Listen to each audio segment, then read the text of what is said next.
Emily, it's fantastic to end the year with this conversation. You recently completed the Greenbelt course, and you have delivered pretty big improvement project.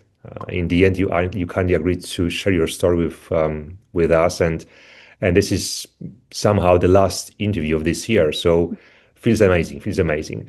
But before we go into details, could you introduce yourself and tell everyone what you do?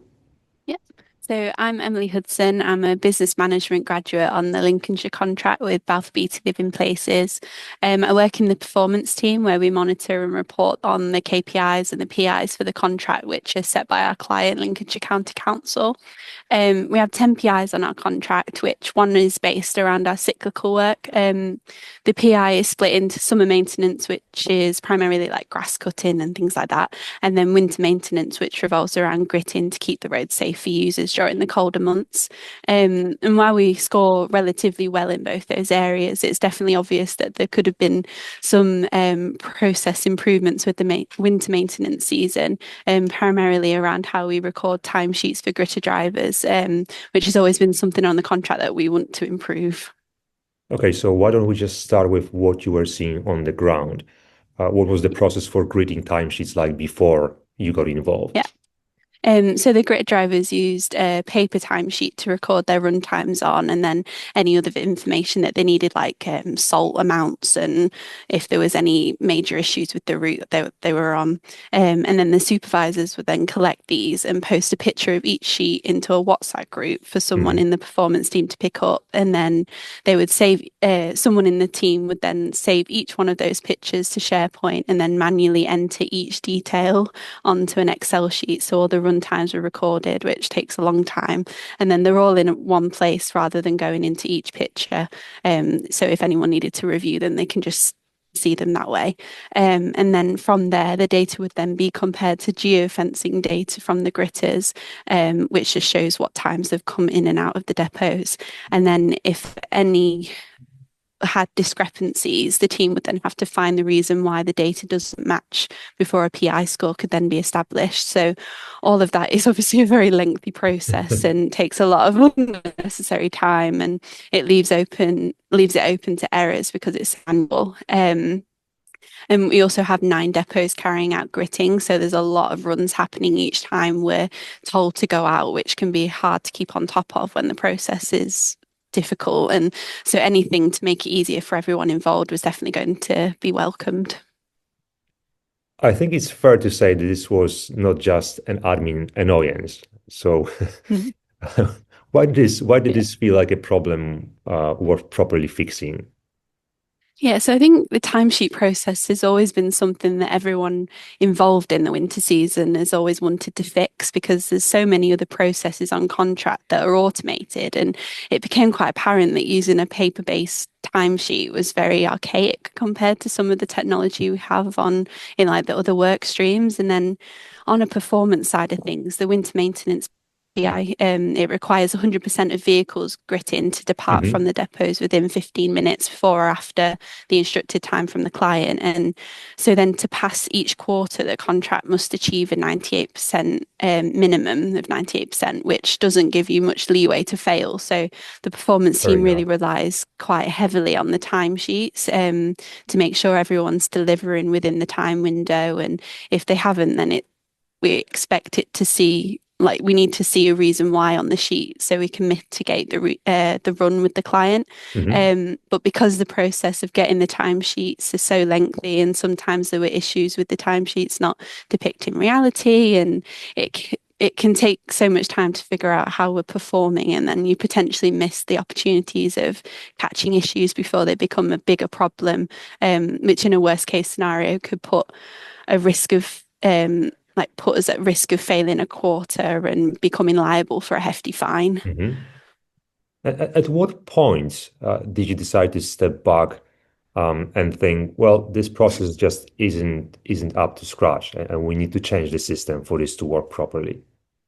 Yeah, so I was quite new to helping with PI10 with the winter maintenance side of things. So I wasn't fully aware of how the timesheets were being recorded, but I'd always had like I'd always heard about it being an issue that needed to be addressed at some point. And I think it's always been on the radar, but it's just one of those things, just push it to the back and we'll Hmm. sort it another year. And the year has finally come to sort it. So when I was deciding on what to do for my lean project, I'd looked in depth at the process and mapped it out to see what all the fuss was about, why everyone was saying how hard it was. Yeah. And I was really surprised at how complicated it was. And I could like instantly see areas for improvement. So it was then that I just realized it just needed a complete change. So when we talk about the change, then the biggest shift, to my understanding, was moving away from paper and automating the timesheet process. So how does the new process look like right now? So the new process, we've got a winter maintenance app, which has been created through the Microsoft Power Apps. And it looks really cool. And it's involved with all the like it's all got the same questions as the paper timesheet did, and but we've made it so there's mandatory fields that must be filled in, that removes the issue of having missing information that we sometimes used to get on the paper timesheets. And it can also like pre-populate data. So Hmm. most of the drivers, they do the same route each time. So it reduces that manual input for them. And then they can like it's just there straight away when they come onto the app, which I think they find quite useful.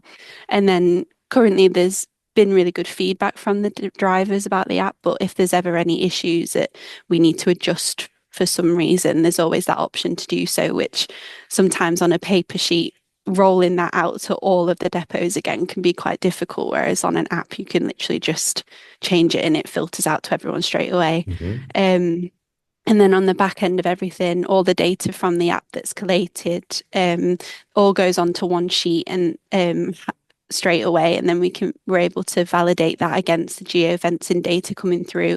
And that just removes so much time in comparison to the paper-based system, time for admin and the supervisors because they're not having to put it on WhatsApp and all the multiple steps that they had. So it's been Hmm. really valuable. I do know that this wasn't just a technical change. A big part of the work was, or big part of the effort was put into how people work with the process. So how did you manage the people's elements of this entire project?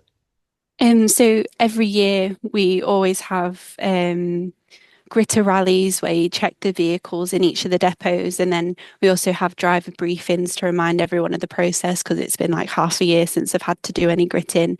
And then we have a driver handbook, which isn't a new thing, but this year we've been Hmm. able to adapt it, and normally it's to revolving around any changes that the roles and responsibilities. So with the new timesheet coming in, we've been able to incorporate the messaging of the new app into the gritter rallies and the briefings, and then also adding it into the instructions that the drivers get given.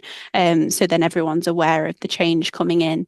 And we're also provided some of the training on how to use the app and individually made sure every single person can get access. And had some issues with access originally, so it's Hmm. been a big process to make sure that everyone can get in. And then that training gives them the opportunity to the drivers opportunities to answer any of the questions that they've got, and it's just in the hopes that the rollout is as smooth as possible, which hopefully everything is working well now, so we can start seeing the results.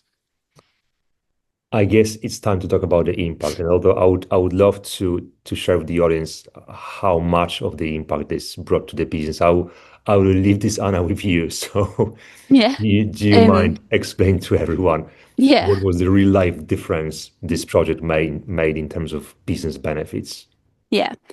So I think the biggest impact has been the significant reduction in admin effort for the supervisors and the performance team, because it saved at least 1 to 2 hours each day a grit Hmm. run has happened. And I think last year it was around 50 grit runs we had. So it's a lot of time that they're spending on doing that each day that happens.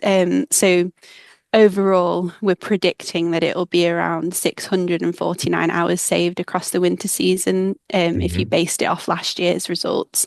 And then which is a forecast to be around £11,000 in direct time savings. So the time freed up for that is so valuable because now we can use it in the higher value work and Hmm. see what improvements or greater impact extra time has in other areas. And it's also like just given us as a performance team a much better visibility on how well we're performing, and we can see it quicker, and it just in turn just gives us a lower risk of penalties for Hmm. future quarters. It's been really great. So just to finish this, just to finish this off, looking back, how did the Lean Six Sigma training help you approach this differently? What was the key difference or the key feature of it that made it actually work for you? Yeah.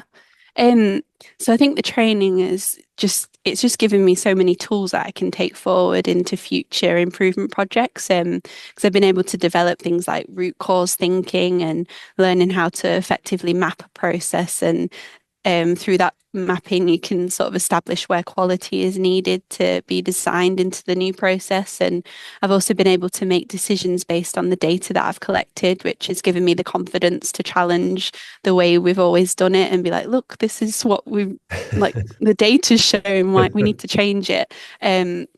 And so I've just really found it really useful, and I'm sort of looking ahead now to other areas of my job that I can utilize the tools that I've learned so I can make improvements in other areas that can make my everyday life easier. Fair enough. So if Mm. someone was seeing on a process that kind of works but causes pain every day, what would you say to them? I definitely encourage him to step back and map the process out because that was the most valuable thing for me. Because you can so quickly see how see the areas that need improvement if you just got a map of it and it's like, well, why is that like that? And then I think another important thing is to speak to and involve the right people so they can support Mm, you with it. And they might have similar opinions of what you're looking at and have like options that you can work with. And I think most importantly, don't underestimate the small changes because it's absolutely. those that can have some of the biggest impact in like improving a process. I couldn't agree more. Emily, this has been a brilliant project to finish this year on. It's a great example of how lean um, can bring benefits in real life, not just theory, not slides, but effectively making process easier, reducing risk, and effectively freeing up time where it really matters. To your earlier Yeah. point, you can focus on things that bring more benefit to the business, are higher on the priority list. So that really is the key. So thank you for sharing your story today, and thanks for helping us to end the year on a high. I really Thank you for appreciate it. having me. Thank you. Perfect. Thank you, Emily.